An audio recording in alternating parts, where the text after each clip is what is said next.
So Prajwal ಅವರು ಮತ್ತು ಪ್ರಣಮ್ ಅವ್ರನ್ನ ನೀವು ಇಂಟ್ರೊಡಕ್ಷನ್ ಮಾಡಿಸಿದಂಥ ಏಜ್ ನೋಡಿದಾಗ ನಾವು ಬಹಳನೇ ಸ್ವಲ್ಪ ಲೇಟ್ ಆಯ್ತಂತ ಅನ್ನಿಸ್ತಾ ಇದೆ. ಇಲ್ಲ, ಪ್ರಣಾಮ್ ಹಿಂದೆ ಮಾಡ್ದ, ಒಂದು ಸಿನಿಮಾ ಮಾಡ್ದೆ, 2 ಸಿನಿಮಾ ಮಾಡ್ದ, ಬಟ್ ಕಾರಣಾಂತರಗಳಿಂದ ಡಿಲೇ ಆಯಿತು.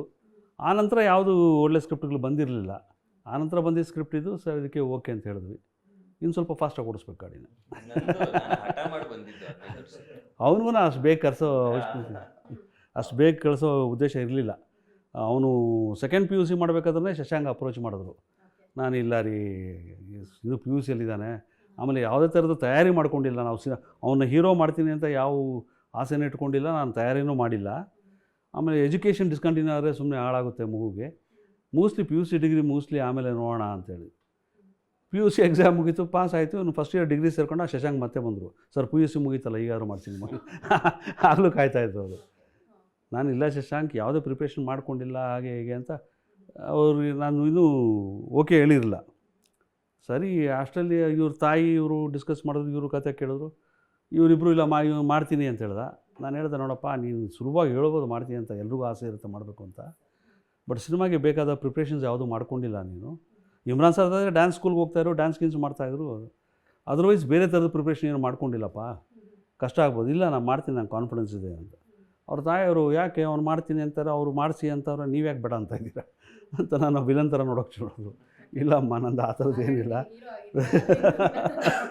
ಅದಕ್ಕೆ ನಾನು ಸರಿ ಆಯಿತು ಮಾಡಪ್ಪ, ಬಟ್ ಒಂದು ಮಾತು ನಾನು ಹೇಳೋದು, ಇದು ಸಕ್ಸಸ್ಸು ಫೇಲ್ಯೂರು ನಮ್ಮ ಕೈಯಲ್ಲಿಲ್ಲ.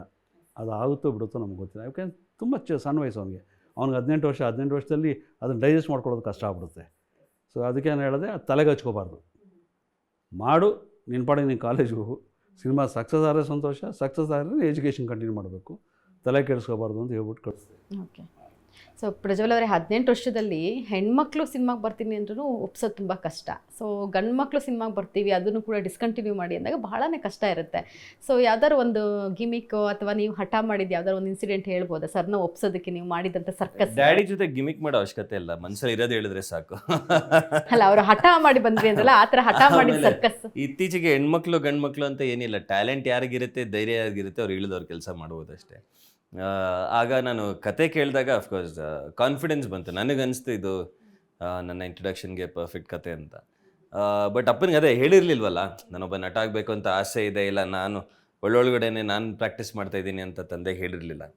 ನನಗೆ ಕಾನ್ಫಿಡೆನ್ಸ್ ಇತ್ತು ಮಾಡ್ಬೋದು ಅಂತ. ಆ್ಯಂಡ್ ಶಶಾಂಕ್ ಅವರು ಒಪ್ಸಿದ್ರು ತಂದೆನ. ಸೊ ಹಾಗೆ ತಂದೆ ಆ್ಯಕ್ಚುಲಿ ಸಿಕ್ಸರ್ ನಡಿಬೇಕಾದ್ರೆ ಒಂದು ದಿವಸನೂ ಶೂಟಿಂಗ್ ಬಂದಿಲ್ಲ. ಅವ್ರು ಫೈನಲಾಗಿ ನೋಡಿದ್ದು ನಾವು ಪ್ರಸಾದ್ ಲ್ಯಾಬಲ್ಲಿ ಸಿನಿಮಾ ನೋಡಬೇಕಾದ್ರೆ.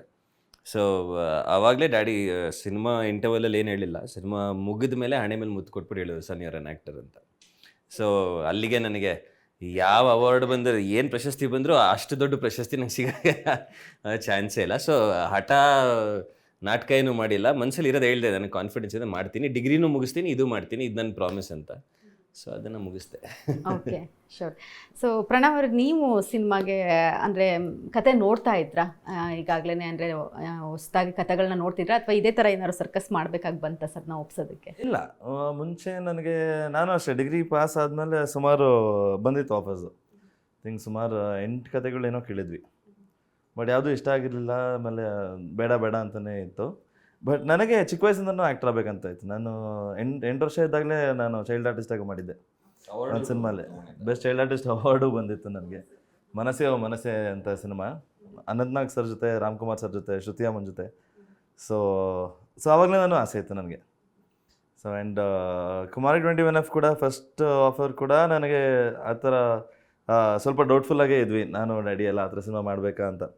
ಬಟ್ ನಾನು 4 ಸತಿ ಬೇರೆ ಬೇರೆ ಕಡೆಯಿಂದ ಮತ್ತೆ ಅದೇ ಸಿನಿಮಾ ಬರ್ತಾಯಿತ್ತು ನನಗೆ.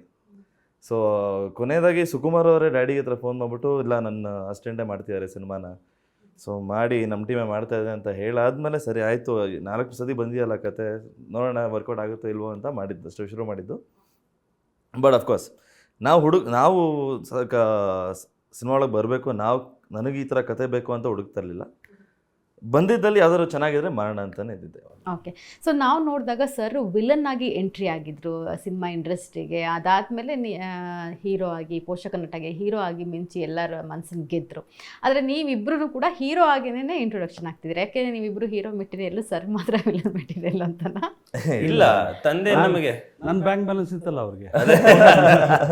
ನಾನು ವಿಲನ್ ಆಗಿ ಆರ್ಟಿಸ್ಟ್ ಆಗಿ ಕೆಲಸ ಮಾಡಿ ಎಲ್ಲ ಮಾಡಿ ಅವ್ರನ್ನ ಬೇಸ್ ಮಾಡಿಕೊಟ್ಟಿದ್ನಲ್ಲ, ಸೊ ಅವ್ರಿಗೆ ಅವಕಾಶ ಸಿಕ್ತು. ಸೊ ಅವರೊಂದು ಹಾದಿ ಮಾಡಿಕೊಟ್ರು ನಮಗೆ.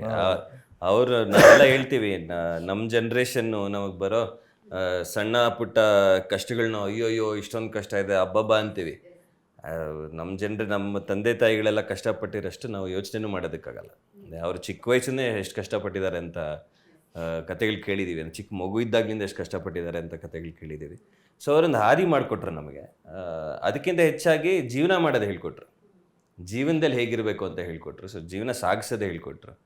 ಸೊ ಆ ರೀತಿ ದೃಢವಾಗಿ ನಿಂತ್ಕೊಳ್ಳೋಕ್ಕಾಯಿತು. ಬಟ್ ಅವರಿಂದನೇ ಇವತ್ತು ನಾವು ಹಿಂಗೆ ಕೂತ್ಕೊಂಡು ಬಟ್ಟೆ ಹಾಕಿರೋದು, ಇಲ್ಲಿ ಕೂತ್ಕೊಂಡು ಮಾತಾಡೋಕೆ ಕಲ್ತಿರೋದು ಎಲ್ಲ ಅವರಿಂದ.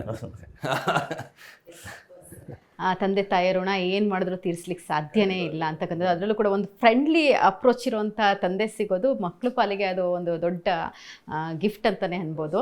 ಅದರಲ್ಲಿ ನೀವಿಬ್ಬರು ತುಂಬಾ ಲಕ್ಕಿ, ನಾವು ನೋಡ್ದಂಗೂ ಕೂಡ, ನೀವು ಅನುಭವಿಸ್ದಂಗೂ ಕೂಡ.